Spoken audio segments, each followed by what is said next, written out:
పాదయాత్ర చేసిన గౌరవ పెద్దపల్లి జిల్లా బీఆర్ఎస్ పార్టీ అధ్యక్షులు మాజీ శాసనసభ్యులు శ్రీ కోరుకంటి చందర్ గారు, గౌరవనీయులు మంత్రిని మాజీ ఎమ్మెల్యే సోదరులు పుట్టా మధుకర్ గారు, గౌరవనీయులైన మా సోదరుడు మాజీ ఎమ్మెల్యే మాజీ ఎంపీ తమ్ముడు బాల్కా సుమన్ గారు, మాజీ మంత్రివర్యులు పెద్దలు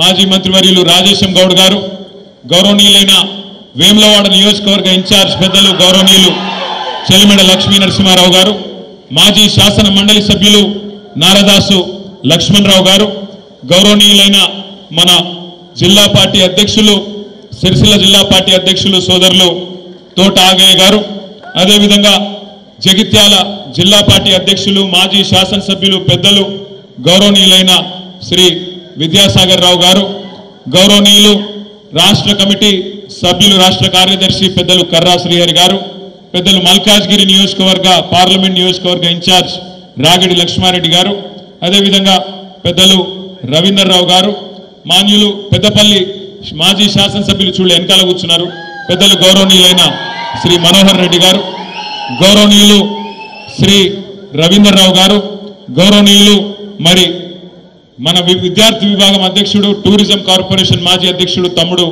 గెల్లు శ్రీనివాస్ యాదవ్ గారు, జగిత్యాల జిల్లా పరిషత్ మాజీ చైర్మన్ సోదరి శ్రీమతి దావా వసంత సురేష్ గారు, గౌరవనీయులు తమ్ముడు రాకేష్ గారు, కరీంనగర్ ఉమ్మడి జిల్లా పరిషత్ మాజీ అధ్యక్షురాలు సోదరి తుల ఉమా గారు, అదేవిధంగా గౌరవనీయులు భూపాలపల్లి జిల్లా పరిషత్ మాజీ అధ్యక్షురాలు సోదరి వర్షిణి గారు, రాజన్న సిరిసిల్ల జిల్లా పరిషత్ మాజీ అధ్యక్షురాలు సోదరి మన అరుణ రాఘవరెడ్డి గారు, కరీంనగర్ జిల్లా పరిషత్ మాజీ అధ్యక్షురాలు సోదరి విజయ్ గారు, కార్పొరేషన్ల అధ్యక్షులు మాజీ అధ్యక్షులు కోలేటి దామోదర్ గారు, ఇంకా వేదిక పైన ఉన్న మా సెస్ చైర్మన్ రామారావు గారు, ఇంకా కార్పొరేషన్ల మాజీ అధ్యక్షులు కూడా కొంతమంది ఉన్నారు.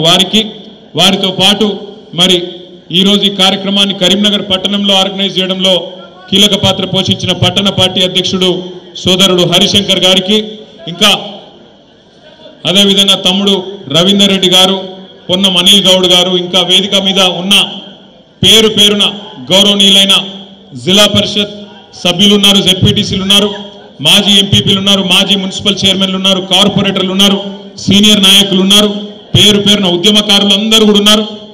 పేరున మీ అందరికీ వేదిక ముందున్న మా ఎస్సీ కార్పొరేషన్ మాజీ అధ్యక్షులు మా అన్న బండా శ్రీనివాస్ గారికి, అదేవిధంగా వేదిక ముందున్న పులిబిడ్డలైన కరీంనగర్ అన్న దమ్ములకు, రాణి రుద్రమ్మకు, చిట్యాల ఐలమ్మకు వారసురాలైన మా ఆడబిడ్డలకు, పేరున పత్రికా మిత్రులకు, నేను కొంతమందికి ఇంటర్వ్యూలు ఇచ్చినా కొంతమందికి ఇంటర్వ్యూలు ఇయ్యలే. భాస్కర్ అన్న తిట్టుకుంటున్నాడు. భాస్కర్ అన్నతో పాటు మిగతా మిత్రులందరికీ, మీడియా మిత్రులందరికీ పేరున హుస్నాబాద్ మా సతీష్ అన్న ఒక చెప్తా లెక్క తీసుకున్నాం. ఎవరెవరు ఎంతమంది వచ్చారో లెక్క తీసుకున్నాం. హుస్నాబాద్ మాజీ శాసనసభ్యులు నాతో పాటు కరీంనగర్ పొలిమేర దాకా వచ్చినారు. కానీ వారి దగ్గరి బంధువు చనిపోవడం వల్ల సతీష్ బాబు గారు హైదరాబాద్ పోవలసి వచ్చింది. నేనే పొమ్మన్నా. కాబట్టి సతీష్ బాబు గారికి, అదేవిధంగా మరి ఈరోజు ఈ కార్యక్రమానికి విచ్చేసిన మీ అందరికీ నేను ఒక్కసారి అటెండెన్స్ తీసుకుందాం. అంటే ఇది నికార్స్గా చేయండి, మళ్ళీ ఆగమాగం చేయకూరి. ఒక్కసారి కరీంనగర్ వాళ్ళు శైలావటారు. కరీంనగర్ అసెంబ్లీ నియోజకవర్గం, కరీంనగర్ అసెంబ్లీ ఎక్కువగా నడతలేరు. హాల్ ఎంతమంది ఉన్నారో బయట 2 మంది ఉన్నారో చెప్తున్నాడు గంగుల కమలాకర్ అన్న. రైట్, కరీంనగర్ వాళ్ళు చేయించూరి. ఒక్కసారి మానకొండూరు రైట్, హుస్నాబాద్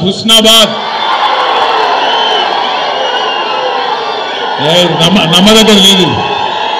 రైట్, నేను హుస్నాబాద్ హుజూరాబాద్ అంటే అంతా మీరే ఉన్నారు, వేరే వాళ్ళు లేరా? అంతేనా? చొప్పదండి, వేములవాడ, మీరంతా పైకెక్కిర్రా? సిరిసిల్ల పర్వాలేదు, మా ఇజ్జత్ కాపాడి. జగిత్యాల లొల్లెక్కువ ఉంది కానీ మళ్ళొక్కసారి జగిత్యాల కోరుట్ల తక్కురు మంతిని మీ వాళ్ళు ఎక్కడ వేరు రామగుండం అన్ని కవర్ అయినా ఇంకేమన్నా మిస్ అయిందా ధర్మపురి పెద్దపల్లి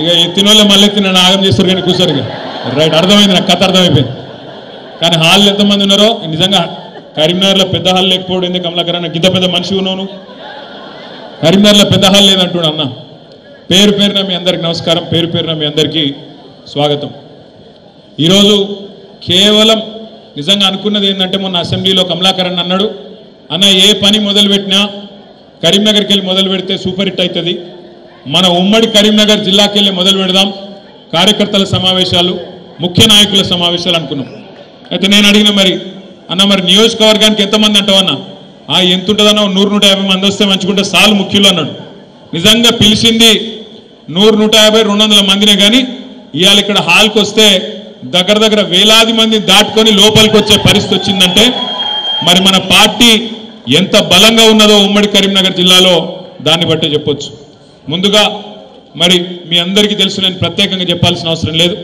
పెద్దలు కేసీఆర్ గారికి కరీంనగర్ అంటే సెంటిమెంట్ కరీంనగర్ నుంచి ఏ పని ప్రారంభించినా ఖచ్చితంగా సూపర్ హిట్ అవుతుంది ఖచ్చితంగా విజయవంతమవుతుందనే ఒక విశ్వాసం కేసీఆర్ గారికి ఉన్నది కాబట్టి పార్టీ పెట్టిన తర్వాత మొట్టమొదటి బహిరంగ సభ సింహగర్జన మే 17, 2001 నాడు ఎస్ఆర్ఆర్ కాలేజ్ మైదానంలో పెట్టి ఆ రోజు మొత్తం తెలంగాణ ఉద్యమానికి ఊపిరి పోసిన గడ్డ ఇదే కరీంనగర్ గడ్డ అనే మాట నేను మీకు గుర్తు చేస్తా ఉన్నాను తర్వాత ఎక్కడున్నది తెలంగాణ లేనే లేదు రాజశేఖర్ రెడ్డి గారి ప్రభుత్వం వచ్చిన తర్వాత ఆయన సంక్షేమ బాటలో తెలంగాణ వాదం కొట్టుకపోయింది అని చెప్పి ఆనాటి అప్పటి పిసిసి అధ్యక్షుడు పిచ్చి ప్రేలాపనలు చేస్తే దానికి స్పందిస్తూ కేసీఆర్ గారు తన కరీంనగర్ పార్లమెంట్ సభ్యత్వానికి రాజీనామా చేసి మీ దగ్గరికి వస్తే మీ బిడ్డను 2 లక్షల ఓట్లతో గెలిపించి మొత్తం దేశానికి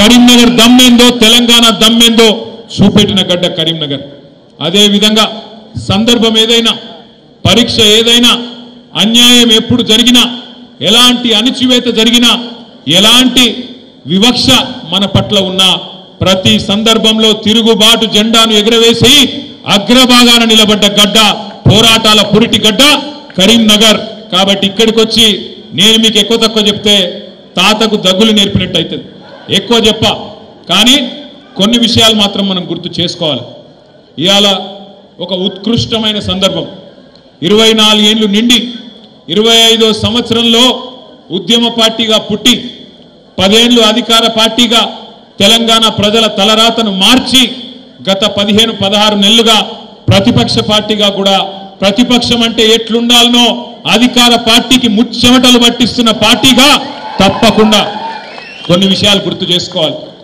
మన పార్టీ నిజంగా ఒక ప్రత్యేకమైన పార్టీ ఎందుకంటారా ఈ దేశంలో ఎన్నో రాజకీయ పార్టీలు పుట్టినాయి ఎన్నో మాయమైపోయినాయి కానీ మన పార్టీ పుట్టుకనే ప్రత్యేకం మన పార్టీ పుట్టింది ఒకే ఒక్క లక్ష్యంతో ఆనాడు తెలంగాణ రాష్ట్ర ఆవిర్భావం తెలంగాణ రాష్ట్ర ఏర్పాటు లక్ష్యంగా 25 ఏళ్ల కిందట పెద్దలు కేసీఆర్ గారి నాయకత్వంలో జయశంకర్ గారు లాంటి ఎంతో మంది మహానుభావుల ఆశీర్వాదంతో ఆనాడు పురుడు పోసుకున్నది 2001 ఏప్రిల్ మాసంలో టిఆర్ఎస్ పార్టీ ఒకే ఒక్క లక్ష్యం కేసీఆర్ గారు ఆనాడు చెప్పినారు గొంగలి పురుగునైనా ముద్దాడుతా కుష్టు రోగునైనా కౌగిలించుకుంటా తెలంగాణ కోసం ఆర్ఎస్ఎస్ నుంచి మొదలు పెడితే ఆర్ఎస్యు దాకా రాష్ట్రీయ స్వయం సేవక్ సంఘ్ నుంచి మొదలు పెడితే రాడికల్ స్టూడెంట్ యూనియన్ దాకా లెఫ్ట్ నుంచి రైట్ దాకా అందరినీ కలుపుకపోతా మీరు చేయాల్సిందల్లా ఒకటే తెలంగాణ రాష్ట్ర సమితికి ఓట్లు వేయండి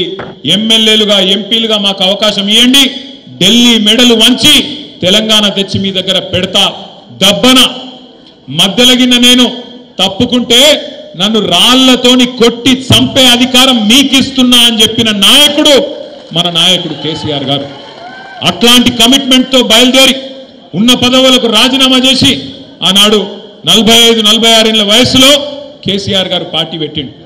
ఇవాళ మాట్లాడడం చాలా అల్కట్ పని. ఎవరు పడితే వాళ్ళు మాట్లాడొచ్చు, ఏది పడితే అది మాట్లాడొచ్చు. భూమికి జానడు ఉన్నోడు కూడా ఎగిరెగిరి పడుతున్నాడు. ఇవాళ నేను ఇవ్వలే మళ్ళీ మీరు నేను పేర్లు చెప్పకూరు. భూమికి జాననున్నోడు 3 ఫీట్లు ఉన్నోడు కేసీఆర్ ఏం చేసిండు, కేసీఆర్ ఎవరు అని మాట్లాడేటోళ్ళు కూడా ఉన్నారు. ఇవాళ ఆ రోజు తెలంగాణ కనీసం ఎట్లుంటుందో తెలియదు, ఆకారం ఏందో తెలియదు, ఇక్కడ ఏముందో తెలియదు, యాడ ఏ నది ఉందో తెలియదు. అట్లాంటి వాళ్ళు కూడా ఇవాళ మాట్లాడుతూ ఉన్నారు, ఎగిరెగిరి పడుతున్నారు. అప్పుడప్పుడు కాలం మనది కాదైనప్పుడు, కాలం మనది కానప్పుడు వానపాములు కూడా నాగుపాములు లెక్క బుసగొడుతుంటే చూడాలి. అప్పుడప్పుడు గ్రామ సింహాలు కూడా సింహాల లెక్క గర్జిస్తుంటే మన కర్మ చూడాలి. గ్రామసింహం అంటే ఎరికేనా మీకు? ఏంటిది? మీరు కరెక్ట్గా డిసైడ్ చేసుకోరు భయ్. కుక్కనా నక్కనా ఏదో డిసైడ్ చేసుకోరు మీరు. మొన్న అసెంబ్లీలోనేమో మీరు హరీష్ నక్క కథ చెప్పి విన్నారా? ఇన్లే. నేను చెప్తా ఇక మళ్ళీ ఒక్కసారి ఆ కథ విన్నారా? నేను ఒక్కసారి చెప్తాను, విననోళ్ళ కోసం చెప్తా. వెనకటికి ఒక నక్కు ఉండేనట, ముసలి నక్క. ముక్కుకుంటా మూలుక్కుంటా అటు ఇటు తిరుగుతుండట. యాడేమన్నా తిండి దొరుకుతుందా, యాడేమన్నా కొద్దిగా పిక్క తిందామా అని చెప్పి ఇక్కడక్కడ చక్కర్లు కొట్టుకుంటూ తిరుగుతుండేనట. అయితే ఒక రోజు ఏమైంది, ఆ నక్క అటు మా సిరిసిల్ల పొంటికెళ్ళి నడుచుకుంటూ పోతుందట. పొంగ మా దగ్గర బాగా మా గూడూరు ప్రవీణ్ అని ఇక్కడనే ఉన్నాడు, ఎక్కడనో. ఇగో అక్కడ మా దగ్గర పద్మశాలి సోదరులు బాగుంటారు. మా వాళ్ళు ఏం చేస్తారంటే ముందు బట్ట నేస్తారు, ఆ తర్వాత డైయింగ్ చేస్తారు. అటెనక దాన్ని మళ్ళీ ఎండబెట్టి మొత్తం మంచిగా సాఫ్ సఫాయి చేసి ఆఖరికి మొత్తానికి మార్కెట్లో అమ్ముతారు. అయితే ఒక దగ్గర మొత్తం డైయింగ్ చేసేటప్పుడు ఒక పెద్ద బాండీలా నీలం రంగు పోసిపెట్టిరట. ఆయనకి నక్క పోకుండా జారెన్లా పడ్డది. పడి లేచి చూసుకునే వరకు మొత్తం నీలం రంగు అంటింది. ఆడికెళ్ళి ఉరికింది. అట్లా జంగల్ పంట పోయింది. పోయే వరకు జంగల్లో ఉన్న మిగతా జంతువులన్నీ పరిశాన్ అయినాయట. ఇదేమో కొత్తగా ఉంది, ఏదో నీలం రంగు విచిత్రంగా ఉందని చెప్పి భయపడడం మొదలుపెట్టినాయట. నక్క కూడా అబ్బాయి ఇదేదో మంచిగున్నదని చెప్పి నక్క కూడా చెప్పిందట వాడికి, నన్ను దేవుడు పంపిండు, పైకి వెళ్ళి పంపిండు, ప్రత్యేకంగా పంపిండు, అందుకే నేను ఇట్లున్నా, మీకు ఏం కావాలంటే అది నేను చేస్తా, మీరు అందరూ కూడా రేపటి నుంచి నా నాయకత్వాన్ని ఆమోదించండి, నన్ను రాజును చేయండి అన్నారట. అంటే వీళ్ళందరూ కూడా కరెక్టే, పాపం దేవుడు పంపిండు కదా అని చెప్పి ఆ నక్కను తీసుకుపోయి సింహాసనం మీద కూర్చోబెట్టిరు. ఇక నక్క సంవత్సరం అయిపోయింది, 15 నెలలు అయిపోయింది. రోజు మొరుగుడు ఒర్రుడు రోజు ఒకటే. ఆఖరికి 15 నెలలు అయినాక ఒకరోజు వానకాలం వచ్చింది. ఆ నక్క టైం బాగలేక బయటికి పోయింది. ఆయన వాన షురువు అయింది. రాళ్ళ వాన కొట్టింది. సంపుడు చంపే వరకు రాళ్ళ వాన ఏమవుతుంది, వానలో రంగంతా పోయి ఆయన నక్క చూసుకోలేదు. తిరిగి మళ్ళీ వాపసు వచ్చింది. అందరు చూసిరు, రంగు పోయింది, నక్క నిజ రూపం బయటపడ్డది. ఇక తర్వాత ఏమవుతుంది, ఈపు చింతపండు అయింది. తర్వాత ఉరికిచ్చి ఊరవతలకి చంపారు. నేను ఎవరి గురించి చెప్తున్నామని అర్థమైందా? నేను ఒకరి గురించి చెప్పాలి, ఇద్దరి గురించి చెప్పిన. కాంగ్రెస్ బీజేపీ రెండు దొందే. ఈళ్ళలో మంచోళ్ళు, ఆలేదో లంగలు కాదు, ఇద్దరు లంగలే.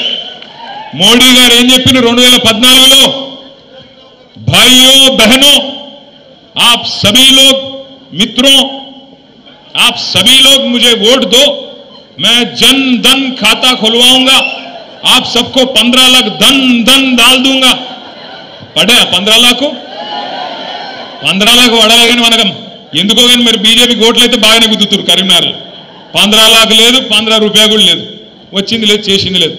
సంవత్సరానికి 2 కోట్ల ఉద్యోగాలు ఇస్తా అన్నాడు. మరి 11 సంవత్సరాలలో 22 కోట్ల ఉద్యోగాలు ఇవ్వాలి.